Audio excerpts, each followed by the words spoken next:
जो पानी से नहाएगा वो सिर्फ लिबास बदलेगा। जो पानी से नहाएगा वो सिर्फ लिबास बदलेगा। जो पसीने से नहाएगा वो इतिहास बदलेगा। जोहार, आदाब, नमस्कार, मैं जुबैर अहमद।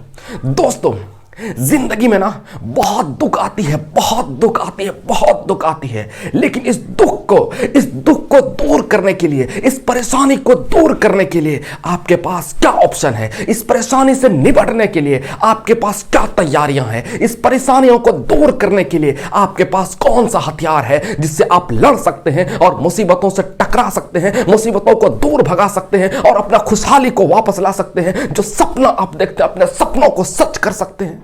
है आपके पास कुछ सिवाय दुखड़ा का रोना रोने का, सिवाय दूसरों को अपना दुखड़ा दूसरों को सुनाने के अलावा कोई विकल्प है आपके पास?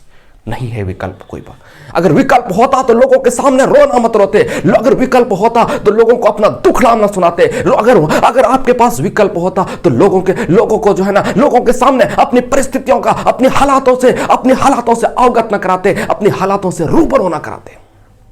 एक कहानी है, छोटी सी कहानी, शायद बहुत बड़ी सीख देती है हमें, बहुत बड़ी सीख देती है। एक हिरन होता है, जंगलों में रहते हैं और एक दिन बहुत प्यास लगती है। इधर उधर भटकते हैं, कहीं पर पानी नहीं मिलती। थक हार करके बैठ जाते हैं एक जगह पर। उसके बाद सोचने लगते हैं, आखिर मैं अपना प्यास कैसे बुझाऊं, किस चीज से बुझाऊं, ये प्यास बुझेगी कैसे? परेशान हो रहे थे, सोच रहे थे आखिर मैं कैसे प्यास बुझाऊं। फिर उठते हैं, खड़ा होते हैं और चलते हैं। चलने के बाद चलते एक जगह पर आता है और उस जगह पर जैसे ही वो थोड़ी देर रुकने के लिए सोचते हैं, बस दूर में एक नदी दिखाई देती है। और उस जब नदी दिखाई देती है ना, वो नदी देखने के बाद उसको पता नहीं इतनी खुशी हुई कि कह नहीं सकते हैं। उन्हें लगा कि शायद अब मैं अपना प्यास बुझा सकूंगा। अब मैं जो गला जो सूख रहा है प्यास से जो तड़प रहा हूं ना, ये तड़प को अब मिटा सकूंगा। अब अपना प्यास को ठंडा कर सकूंगा। अब मैं पानी पी सकूंगा। थोड़ी दूरी पर थे और पहुंचते हैं और पहुंच करके जैसे ही अपना मुंह पानी में लगाने ही वाले थे, उसकी नजर दायां तरफ पड़ गई।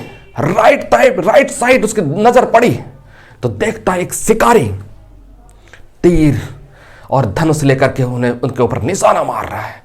उनकी तो हालत खराब हो गई। उन्हें लगा कि यार अब तो मर गए, बेफालतू का खामखा का मैं यहां आ गया, शायद एक प्यास बुझाने के लिए मैं यहां आ गया। अब तो हमें जान से हाथ धोना पड़ेगा। फिर बायां तरफ देखता एक शेर है। अरे रे, अभी तो एक मुसीबत थी, अब तो दूसरी मुसीबत, अब जीने का उम्मीद छोड़ चुका था।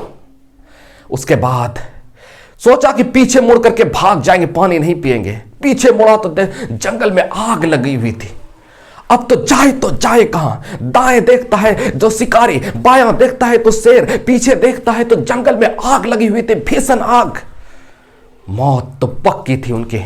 उन्होंने सोच लिया अब हमको मरना ही है, चाहे कुछ भी हो जाए, हमको तो अब मरना है।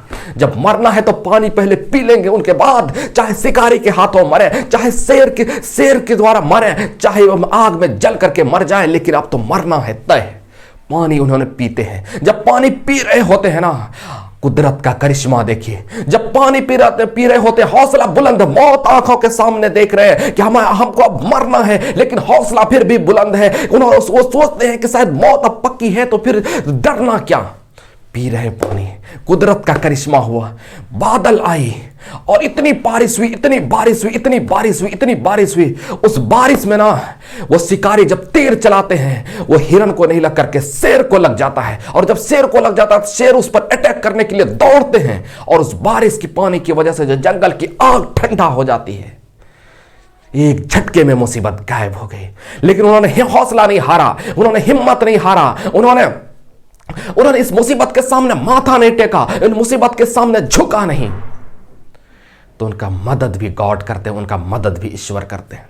और हम आपके साथ ये मुसीबत, ये लगी समस्या लगी हुई है। जब भी कोई समस्या आती है ना, हालातों के सामने रोना रोते हैं, यार मेरे से ये हो गया, मेरे से वो हो गया, मेरे से वो हो गया। भाई मेरे हालातों का रोना रोने से कुछ नहीं होने वाला है। कोई तुम्हारा समस्या हल नहीं करेगा, कोई तुम्हारी समस्या को दूर नहीं करेगा। अगर करेगा भी तो थोड़ी देर के लिए दूर करेगा, लेकिन तो आपको टेम्पररी नहीं बल्कि परमानेंट समस्या का हल चाहिए ना, परमानेंट समस्या का हल चाहिए ना, परमानेंट मुसीबतों का हल चाहिए ना। तो उसके अलावा सिर्फ और सिर्फ आपका परमानेंट अगर समस्या का हल निकालना चाहते हैं, अगर जब तक आप जीवित हैं, जब तक आपके शरीर में प्राण है, उस समय तक अगर आप उन समस्याओं से उन मुसीबतों से आप निकलना चाहते हैं ना, इनके लिए सिवाय और सिवाय सिर्फ और सिर्फ है आपकी कड़ी मेहनत, कड़ी मेहनत, कड़ी मेहनत, हार्ड मेहनत, कड़ी मेहनत। और इतनी मेहनत कर लो, इतनी मेहनत कर लो कि दोबारा आपसे आपके सामने मुसीबतें आने से पहले एक बार जरूर सोचे, मुसीबतें भी आपसे टकराने के लिए सोचे, मुसीबतें भी